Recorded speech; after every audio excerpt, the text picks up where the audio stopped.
Okay, we're going to quickly run through how you develop your PSoC application.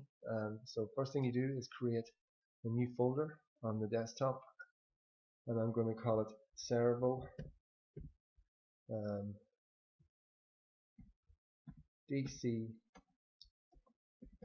app. Okay, then I go to PSoC Creator, File, New, Project, Target Device PSoC 4. Last use, go to PSoC, well, we can go to PSoC 4200 as our board. Next, empty schematic because we're starting from scratch. Next, then you browse to the folder on the desktop that you created, which we called Servo DC app. Select folder, finish. And what we have here now is a schematic where we can place our components for our application. The first thing to remember is that this application requires the control of a DC motor. So to do that, we need a control register. So if you type CON, CONT, you should see control register appearing. Double click on it, get rid of the text up here for the name, and we'll call it DC underscore MOTOR. And there's only two lines used to control it, which if you remember from fritzing were port 00 and port 01. So I'm going to go apply, OK, and it appears here. Now, I'm just going to increase the size of this so you can see it a bit better.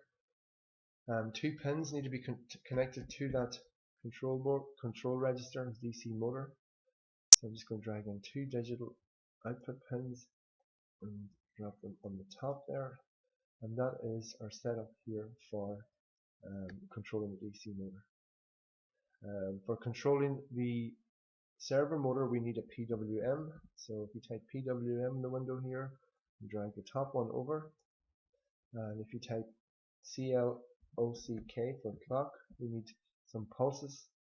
So we drag in a clock and we connect clock to clock. Double click on clock for now, and I want you to change the frequency to 1 megahertz, which is 1 million hertz. Also, instead of clock underscore 1, just call it clock.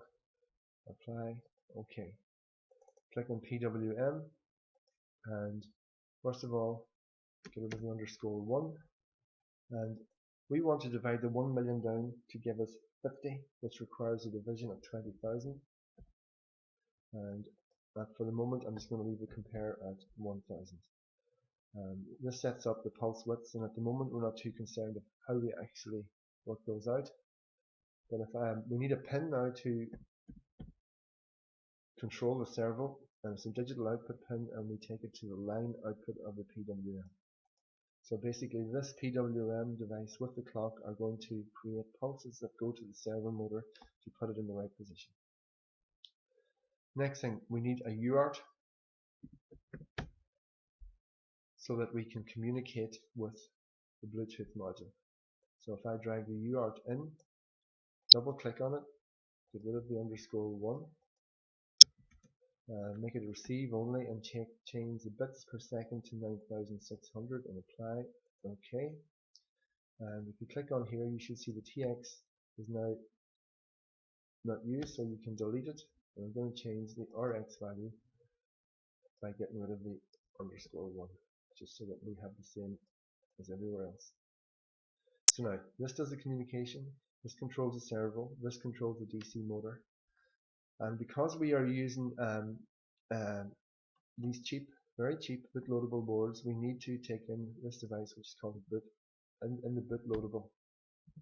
It allows us to program this device straight from the PC, and I can double click on that, get rid of the underscore 1 again, and this time click on dependencies, and bear with me as we go and try and find this hex file. So browse, C, program files 86, Cypress, CY8C kit 049,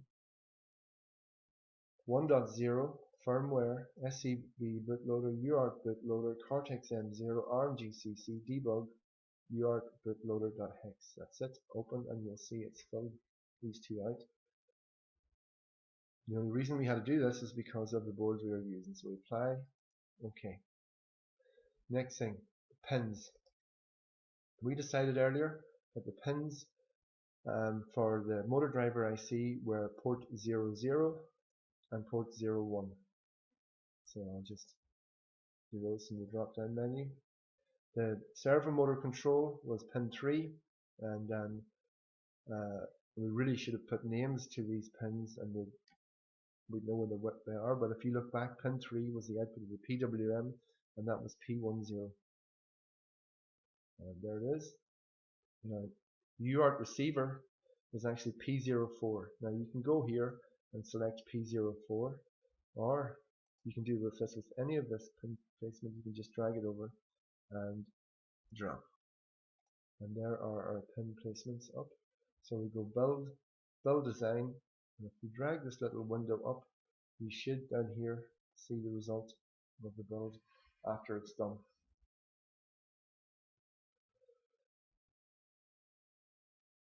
Let's just take a few more seconds and we hopefully you will see build succeeded. If you don't, it's possible that there's some errors and you need to go back and check have you followed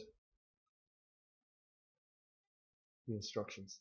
Okay, so we're now ready to write the code for this board. So to do that, you go to main.c, and here's where we write our code. So if you go here after project.h and hash define, we're going to define a constant, and I'm just going to call it FWD for forward, and the number to do that is 0x02, and I'll just put a comment in here. 0x02 is 10 in binary, and I'll just a few enters there, and we'll copy that line and enter and paste it twice, and change this to REV for reverse, and this one to STOP for stop. And if you remember from the fritzing, that corresponded to 01, and stop is 2 zeros. So here are the binary numbers for all three commands for the DC motor. 10 is forward, 01 is reverse, 00 stop, which corresponds to these hex numbers. Okay, we'll go down here now, and after the global int enable, I'm going to declare a variable called of type uint8 called ch, semicolon at the end. At the very start of the application on power up, I am going to make sure that the DC motors don't come on, and so I go DC motor right, and instead of using numbers to make it easier to read, Control V and paste that in, and so this is just a comment after these two forward slashes. DC motor off on power up. Okay, so another thing we have to do is we have to start the UART at power up. Remember it's case sensitive, so if you see red X's everywhere, it's because you have maybe typed it incorrectly. The next thing we have to do is type in, we'll start the PWM so that we can control the servos. And now we're more or less ready to go, and it's inside this infinite loop here, this for, with the open and close curly brackets. I'm just going to get rid of place your application code here, and we're going to put in the code here to run our system. So the first thing is a comment, check, or maybe better, read the UART. So this basically checks to see if something comes in, and that's the code for that is ch equals UART underscore get character. So that reads the UART to see if anything's come in, and puts whatever has come in appears in CH. Another comment has a byte being received, and to do that is if CH is greater than 0, open curly bracket, close curly bracket, and what happens is that if no byte has been received, it's actually CH is 0. If a byte has been received, is some number greater than 0. So it only goes in here if a byte's been received. And the first thing we need to do is check to see if it was a slider. And if you remember back from the app development, those slider sent numbers between 50 and 235. So if CH is greater than or equal to 50 and CH is less than or equal to 235, open curly bracket, close curly bracket, and in between them if you write PWM underscore write compare and put in the value CH multiplied by 10 for now. So basically what happens here, if a byte has been received from the tablet and it's a number between 50 and 235, we know it's a slider position. And what it does, it takes that number and multiplies it by 10 and sends it out to the PWM, and the servo should move. But however, if it's not the slider, it could have been the forward button, which if you remember, if CH, two equal signs, hashtag is for forward, those are single quotes around it, open bracket, close bracket, and in between if you go DC underscore motor right, and we have already defined that to be FWD, semicolon at the end. Now I'm just going to copy this,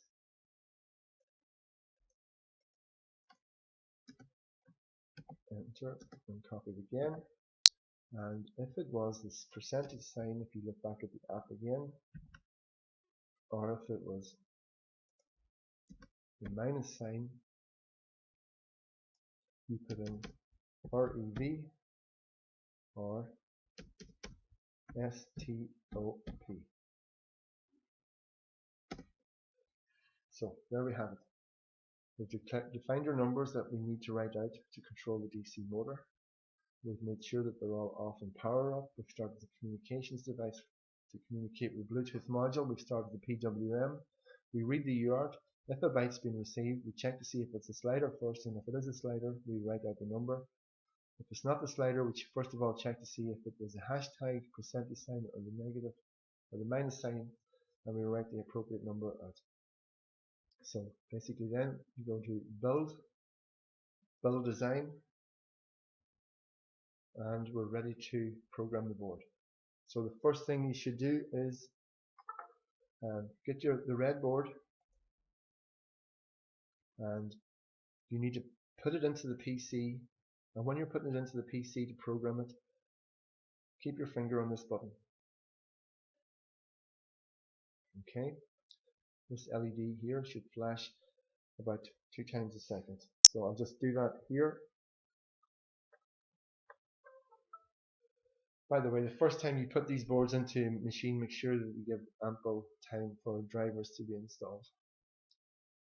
So back to here, I put the board in, the blue LED is flashing, debug or tools, bootloader host. This is the COM port allocated for this board. This has to be 115200. We now go and search for the file that we created on the desktop, and it is called Servo DC app. Go into workspace 01, design 01, Cortex M0, ARM GCC, debug, and here we have design 01. And I always check the time here just to see if it was around when we did the build, and it is. So click on that and program. And here we have the board programmed successfully. I'll close the bootloader. Now it's a case to put your board into the circuit, power it all up. The first time you use it, make sure that you pair the Bluetooth module, which should have the LED flashing, with your tablet. You then open the app, connect. The light should go solid on the Bluetooth module, and as you press the buttons on the slider, the motor should move accordingly.